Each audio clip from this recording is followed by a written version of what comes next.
సదాశివపేట పట్టణంలో బస్టాండ్ ముందు టపాకాయలు కాల్చుతూ స్వీట్లు పంచుకుంటూ సిఐటియు నాయకులు సంబరాలు చేసుకున్నారు. సిఐటియు జిల్లా ఉపాధ్యక్షులు వి ప్రవీణ్ కుమార్ మాట్లాడుతూ జహీరాబాద్ ప్రాంతంలో ఉన్న మహేంద్ర ట్రాక్టర్ ప్లాంట్ లో టీఆర్ఎస్కే రాష్ట్ర అధ్యక్షుడు రాంబాబు యాదవ్ పైన సిఐటియు రాష్ట్ర అధ్యక్షుడు చుక్క రాములు ఘన విజయం సాధించడం జరిగిందని, ఇది మహేంద్ర కార్మికుల యొక్క గెలుపు అని సిఐటియు జిల్లా ఉపాధ్యక్షులు వి ప్రవీణ్ కుమార్ అన్నారు. ఈ సందర్భంగా ఆయన మాట్లాడుతూ మహేంద్ర కార్మికులు మంచి తీర్పు ఇచ్చారని పేర్కొన్నారు. కార్మికుల సంక్షేమం కోసం నిరంతరం పనిచేస్తున్న సిఐటియు యూనియన్ గెలిపించడం కార్మికుల ఐక్యతకు నిదర్శనమని పేర్కొన్నారు.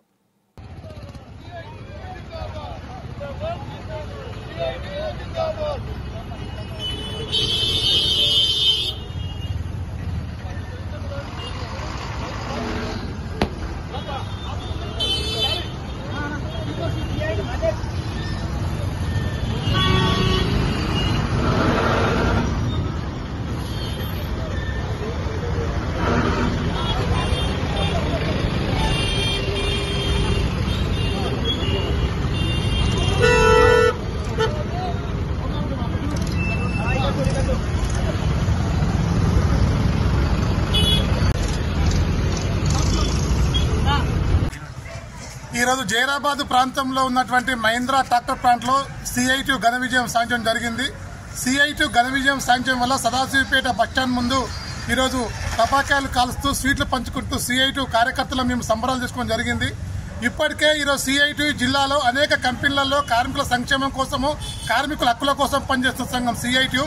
కానీ ఈరోజు మహీంద్రా కంపెనీలో టీఆర్ఎస్ కు అనుబంధంగా ఉన్నటువంటి ఏదైతే రాష్ట్ర అధ్యక్షుడు రాంబాబు యాదవ్ ఉన్నారో ఆ రాంబాబు యాదవ్ పైన ఈరోజు సిఐటియు రాష్ట్ర అధ్యక్షుడు చుక్కారాములు గారు ఘన విజయం సాధించడం జరిగింది.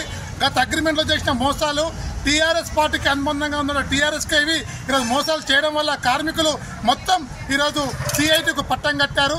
సిఐటియు ఈరోజు కార్మిక సంక్షేమం కోసం పనిచేసే సంఘం సిఐటియు సంఘం. ఈ సంఘం ఆధ్వర్యంలో రేపు రాబోయే కాలంలో అనేక పరిశ్రమలో కూడా సిఐటియుగా ఈరోజు కార్మిక సంక్షేమం కోసం పనిచేస్తామని చెప్పి కూడా తెలియజేస్తా ఉన్నాం. ఈరోజు ఈ యొక్క విజయం అనేది మహీంద్రా కంపెనీలో ఉన్న ట్రాక్టర్ ప్లాంట్ కార్మికుల యొక్క విజయంగా సిఐటియు భావిస్తా ఉన్నాం. భవిష్యత్తులో తప్పనిసరిగా కార్మికుల హక్కుల కోసము, మహీంద్రా ట్రాక్టర్ ప్లాంట్ ఉన్నటువంటి సమస్య పరిష్కారం కోసము సిఐటియు అధ్యక్షుడు రాష్ట్ర అధ్యక్షుడు చుక్కారాములు గారు పనిచేస్తారని చెప్పేసి కూడా ఆశాభావం వ్యక్తం చేస్తా ఉన్నాం. కార్మికుల ఐక్యత